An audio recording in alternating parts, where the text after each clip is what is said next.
Everyone, welcome back to my YouTube channel. मैं पिछले 3 से 6 महीने से अपने यूट्यूब पे कोई भी वीडियो अपलोड नहीं कर रहा था।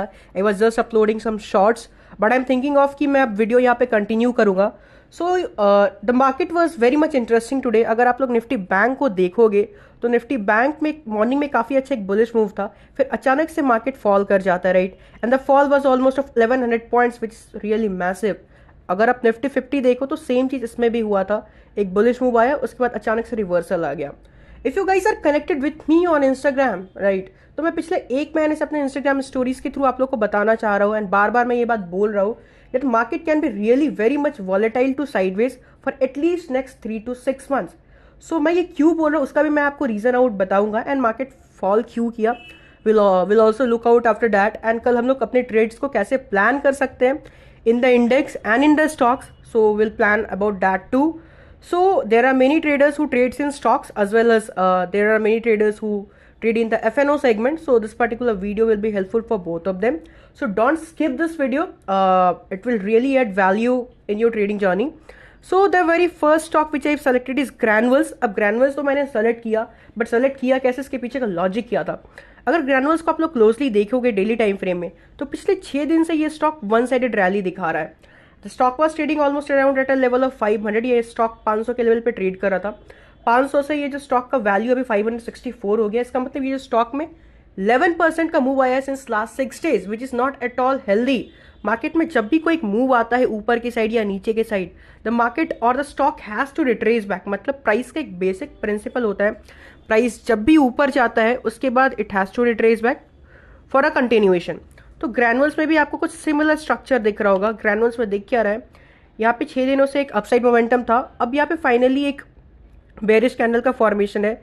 बहुत सारे जो न्यूबी ट्रेडर्स है वो एक ग्रीन कैंडल को देख के यही समझ रहे होंगे that this is a bullish candle, but अगर आप स्ट्रक्चर को क्लोजली देखोगे तो this is a bearish candle. So कल के दिन अगर ग्रैनुअल्स इस पर्टिकुलर ग्रीन कैंडल के लो के नीचे निकलता है और अगर वहां पे आपका ट्रेडिंग सेटअप फॉर्म होता है तो आप ग्रैनुअल्स में एक बेरिश ट्रेड कल के लिए प्लान कर सकते हो। दूसरा स्टॉक हमारा कोरोमंडल है। अब कोरोमंडल तो काफी अच्छा दिख रहा हुआ द चार्ट, आपको दिख रहा होगा यहाँ पे स्ट्रॉन्ग अप मूव है। स्ट्रॉन्ग अप मूव के बाद यहाँ पे एक स्ट्रॉन्ग कंजेशन भी है। What is congestion? कंजेशन का कुछ भी मतलब नहीं होता। Congestion simply means consolidation. And consolidation अगर आप देखोगे तो उसका स्ट्रक्चर काफी ज्यादा अच्छा है। अगर आप लोग ऑलरेडी प्राइस एक्शन जान रहे हो तो this is a more like a symmetrical triangle kind of pattern, right. ये हमारा एक डायनामिक रेजिस्टेंस हो गया and this can be considered as a dynamic support. Okay, so don't mind my drawing because I want to be very quick today.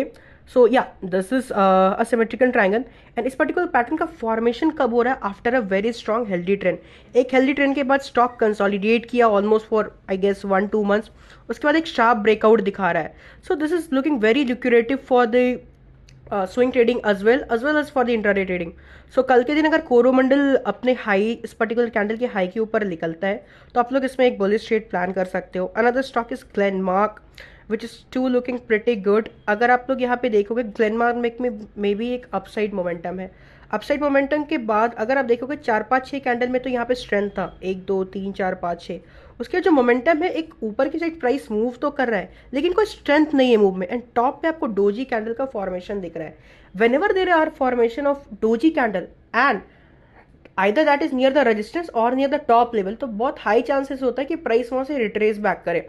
So Glenmark अगर coming days में, मैं ऐसा नहीं बोला कि कल के दिन, अगर 3-4 नेक्स्ट सेशन में ट्रेडिंग सेशन में अगर इस पर्टिकुलर लेवल के बिलो निकलता है दैट इज बिलो 1420, तो आप लोग यहाँ पे एक शॉर्टिंग ट्रेड इनिशिएट कर सकते हो ग्लेनमार्क में। Another stock is Tata motors. Tata motors का चार्ट भी काफी ज्यादा इंटरेस्टिंग है। It is same as Granules as I explained. Granules में भी आपको दिख रहा होगा एक शार्प अप मूव है एंड टाटा मोटर्स में भी एक अप मूव है since last 4-5 days, right. The first session, second, third and fourth, stock almost 980 rupees से 1120 के आसपास भाग चुका है, means almost a surge of almost close to 10%। So यहाँ पे भी एक रिट्रेसमेंट पेंडिंग है। आज जो यहाँ पे कैंडल का फॉर्मेशन हुआ है, अगर आप डीप इनटू टेक्निकल्स घुसोगे तो right this is known as a dragonfly doji, right. See, it is not at all important guys to remember the name of the candlesticks, okay? That is just good for अगर आपको किसी के सामने boast करना है, अपना knowledge दिखाना है, यार इस पर्टिकुलर कैंडल का नाम ये है या स्ट्रक्चर का नाम ये है, that is good for that. But अगर आप बेसिक स्ट्रक्चर ही समझ गए ना तो that is more than enough. So ये कंप्लीट बेयरिश कैंडल है क्योंकि प्राइस आज ऊपर की तरफ पुश हुआ एंड ऊपर के साइड से वापस से यहाँ पे सेलर्स आए एंड सेलर्स ने प्राइस को नीचे की तरफ पुश किया।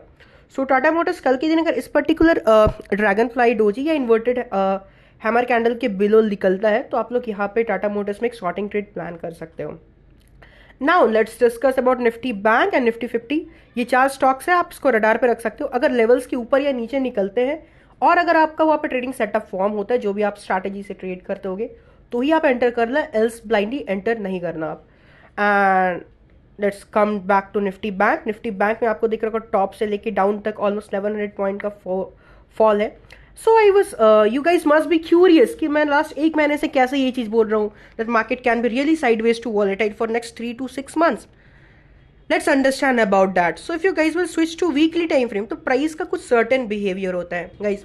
हर एक स्टॉक का और प्राइस का बिहेवियर होता है। Either you trade the US index, other you trade the Indian market index, और यू ट्रेड एनी स्टॉक, और कुछ भी आप ट्रेड को, प्राइस का कुछ बेसिक थ्योरी और बिहेवियर होता है जो हर एक मार्केट में अप्लाई होता है। Means the things which you are applying in Nifty bank can be applied in the crypto market as well, can be applied in the forex as well, can be applied on the commodity market as well. The price theory always remains the same for all the index or for all kind of markets, right?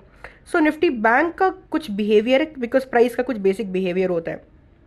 आपको दिख रहा होगा after the Covid crash, you guys know that in 2020 Covid का crash आया and अचानक से market ने एक वी शेप रिकवरी दिखाई। वी शेप रिकवरी के बाद क्या हुआ, मार्केट ऑलमोस्ट फरवरी से लेके, मतलब फरवरी 2021 से लेके ऑलमोस्ट सितंबर तक, राइट, 2021 का इसने कंसोलिडेट किया, राइट।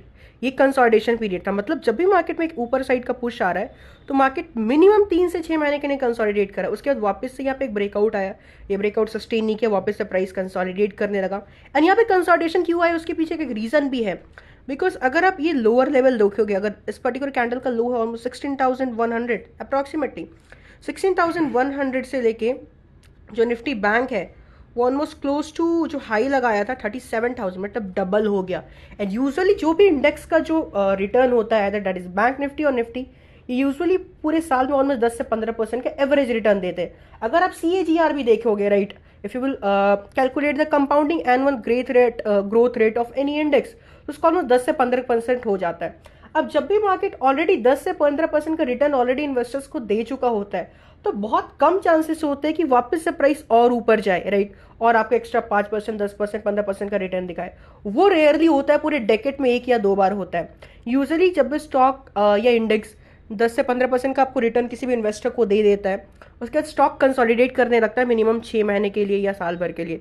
तो निफ्टी बैंक में भी कुछ ऐसा हुआ, एक अपसाइड मोमेंटम आया, फिर कंसोलिडेशन चला नेक्स्ट 2-3 साल, उसके बाद फिर यहाँ पे एक ब्रेकआउट आया, उसके बाद फिर एक अच्छा मोमेंटम आया। अगर आप यहाँ पे डेली टाइम फ्रेम पे जाओगे निफ्टी बैंक में, राइट, तो यहाँ भी एक प्राइस थ्योरी है। यहाँ भी प्राइस एक ऊपर साइड का मोमेंटम दिखा, यहाँ पे ब्रेकआउट आया, उसके बाद प्राइस फिर से कंसोलिडेट करने लगा।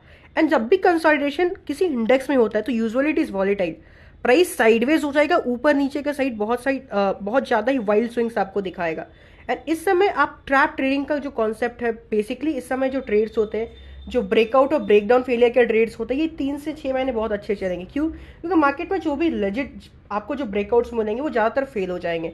यूजुअली अगर मार्केट में 100 ब्रेकआउट्स आ रहे हैं किसी भी चार्ट में, किसी भी स्टॉक में, इंडेक्स में, तो आप ये तो माइंड मेकअप करके रखो उसमें 80 ब्रेकआउट्स फेल हो जाएंगे एंड जस्ट 20 ब्रेकआउट सक्सीड करेंगे। तो इस टाइप के मार्केट कंडीशन में usually you have to think of just taking the breakout failure trades और द ब्रेकडाउन फेलियर ट्रेड्स।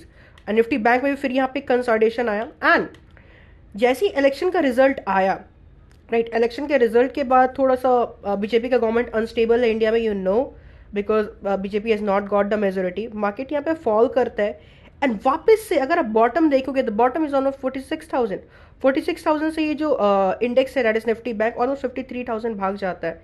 अगर आप परसेंटेज वाइज कैलकुलेट करोगे from the bottom to the top, suppose that it's here, तो almost 16% का return the market is already given in the span of just 1 month.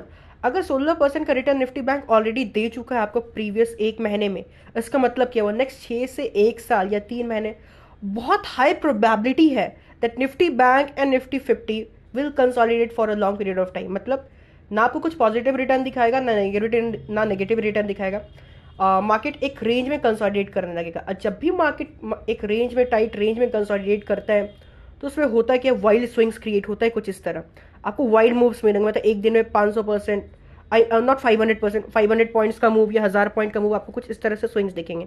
और अगर आपको ऐसे स्विंग्स दिखते हैं तो आपको प्लान कैसे करना होता है, सिंपली आप ब्रेकआउट फेलियर ढूंढने का कोशिश करो। जैसे आपको ऐसे लेवल्स ढूंढने हैं जहाँ पे रिटेलर्स एंटर कर रहे हैं। अगर आप प्राइस थ्योरी आपको ऑलरेडी आता है, I think I am going bit advance level. अगर जो ट्रेडर्स होंगे मार्केट में पिछले 1 या 2 साल से, वो लोग मेरे कॉन्सेप्ट को इजीली ग्रैप्स कर पाएंगे। जो न्यूबीज है उनको थोड़ा डिफिकल्टी आएगा। Don't worry, I make the video very much easy for you guys in the जो मैं दूसरा वीडियो जो भी बनाऊंगा। सो बेसिकली एक ब्रेकआउट फेलियर और ब्रेकडाउन फेलियर को हम लोग ट्रैक कैसे कर सकते हैं, आपको दिख रहा होगा यूजुअली यहाँ पे रिटेलर्स इस ब्रेकडाउन पे एंटर करेंगे, क्योंकि हर एक मेंटर और हर एक ट्रेडर बेसिकली यही जानता है जो आपको सिखाया जाता है, विच इज कम्प्लीटली इल्यूजनल, कि यहाँ पे ब्रेकडाउन आ गया तो भाई यहाँ पे शॉर्ट कर दे, यहाँ पे ब्रेकआउट आएगा तो भाई इसे बाय कर ले। बट ऐसे मार्केट कंडीशन में ऐसे ब्रेकआउट्स यूजुअली फेल हो जाएंगे एंड ऐसे ब्रेकडाउन्स फेल हो जाएंगे। तो आपको ऐसा एरिया ढूंढना है जहाँ पे रिटेलर्स एंटर करें एंड रिटेलर्स के साथ एक फेक आउट हो। जैसे यहाँ पे रिटेलर्स एंटर करेंगे, बहुत हाई प्रोबेबिलिटी कि मार्केट थोड़ा सा डाउन जाएगा फिर रिवर्स कर जाए। रिवर्स करने के बाद आपको एक काउंटर ट्रेंड लाइन ड्रॉ करना है कुछ इस तरह से। जैसे यहाँ पे ब्रेकआउट होगा कंजेशन के बाद, तो आप यहाँ पे ऑप्शन बाइंग का ट्रेड अपना इनिशिएट कर सकते हो या ऑप्शन सेलिंग का। अगर आप कल के दिन निफ्टी बैंक के बारे में मेरे लाइक रिकमेंडेशन लोगे तो इट्स समथिंग लाइक दिस कि निफ्टी बैंक में एक बेस का ब्रेकडाउन है। It is that simple, right. This is a base. इस पर्टिकुलर बेस का ब्रेकडाउन आपको दिख रहा है यहाँ पे, एंड ये बेस का ब्रेकडाउन के बाद यहाँ पे रीटेस्ट हो रहा है। And if this is a resistance zone, right, this was previously a support zone, now whenever the support is breached in the market, it turns out to be a resistance zone, and इसी particular resistance zone के आसपास से price reverse कर रहा है। And वापस अगर आप स्मॉलर टाइम फ्रेम पे देखोगे, लाइक 15 मिनट के टाइम फ्रेम में, right, this can be also considered as a support zone, क्योंकि यहाँ से एक हमें क्या दिख रहा है, विक्स दिख रहा है, मतलब यहाँ से एक बाइंग प्रेशर दिख रहा है। तो कल के दिन अगर निफ्टी बैंक इस पर्टिकुलर लेवल के ऊपर निकलता है after showing you a strong congestion, या इस पर्टिकुलर लेवल के बिलो निकलता है after showing you a strong congestion, तो फिर आप यहाँ पे एक पुट साइड या कॉल साइड का ट्रेड इनिशिएट कर सकते हो। लेकिन इन लेवल्स के ऊपर या नीचे निकलना चाहिए। अगर प्राइस साइडवेज हो जाता है, you can simply avoid trading the index. You can switch into trading the stocks, because making money is important, not the instrument. either आप पैसे स्टॉक से बनाओ या आप ऑप्शन से बनाओ, doesn't at all matter, but जो आपके ट्रेड्स होने चाहिए वो एक्यूरेट और राइट होने चाहिए। Same thing applies with the Nifty. जैसे मैंने आपके सामने एक हायर टाइम फ्रेम में निफ्टी बैंक का एनालिसिस किया, the same thing applies to Nifty 50 as well. यहाँ भी आपको दिख रहा होगा मॉर्निंग में एक अच्छा बाइंग देखने को मिला, फिर अचानक से एक शार्प रिवर्सल आ गया, राइट। एंड यहाँ भी अगर आप देखोगे दो निफ्टी बैंक में आपको यहाँ पे एक रेजिस्टेंस दिख रहा होगा, but you guys may be knowing that Nifty 50 is trading at all time high, and as compared to Nifty bank, Nifty 50 is quite strong. यहाँ पे दिख रहा होगा आपको कि एक स्ट्रॉन्ग अप मूव आया, फिर यहाँ पे काइंड ऑफ स्ट्रक्चर बना। Usually guys I always yell out N kind of structures usually fails in the market. The probability of failing of this particular kind of structure is always higher, right? ये जो particular structure है, जब market में कोई news आता है या किसी भी पर्टिकुलर स्टॉक का क्वार्टरली रिजल्ट्स आता है, तो ये जो एन स्ट्रक्चर है मोमेंटम कैच करने में काफी अच्छा काम करता है। But unless and until there is no consolidation in the market और नो कंजेशन, जैसे इस पर्टिकुलर सिनेरियो में, और एन काइंड ऑफ स्ट्रक्चर बनता है, तो बहुत हाई प्रोबेबिलिटी होता है कि मार्केट वहां से एक फॉल दिखाएगा। तो same thing is happening with Nifty 50। यहाँ पे ऑल टाइम हाई के पास एक रेड कलर का डोजी काइंड ऑफ कैंडल बना है which is bearish in nature, and पिछले 2-3 दिनों से Nifty 50 has already surged up, right, काफी अच्छा मूव दिखाया। सो यहाँ पे हो क्या रहा है, यहाँ पे कंसोलिडेशन पेंडिंग है। लेकिन कंसोलिडेशन पेंडिंग तो है, उसके अलावा भी आपको बहुत सारे फंडामेंटल पॉइंट्स अपने दिमाग में रखने होंगे। See, this is a definitely a resistance zone, right, and आपको इतना तो पता होगा, most of the people who are into the market since last 2-3 years, जब भी एक रेजिस्टेंस का ब्रेकआउट होता है तो that usually turns into a support. And अगर मार्केट कल के दिन अगर इसको रिस्पेक्ट करता है, तो कल के दिन अगर इसी पर्टिकुलर लेवल के आसपास 5 मिनट टाइम फ्रेम में अगर एक स्ट्रॉन्ग कंजेशन शो होता है, आपको एक स्ट्रॉन्ग कंसोलिडेशन होता है, उसके बाद अगर आप ब्रेकआउट होता है, तो फिर आप यहाँ पे कॉल साइड का ट्रेड ले सकते हो। और इन केस अगर market suppose that if it does not sustain near this support zone, right, because यहाँ पे ये भी बहुत हाई प्रोबेबिलिटी है, ये जो रेजिस्टेंस जोन है ये फर्स्ट टाइम में ही क्लियर हो चुका है, तो प्रोबेबिलिटी ये भी बहुत हाई कि ये जो ब्रेकआउट है this can be a fake out and this can fail.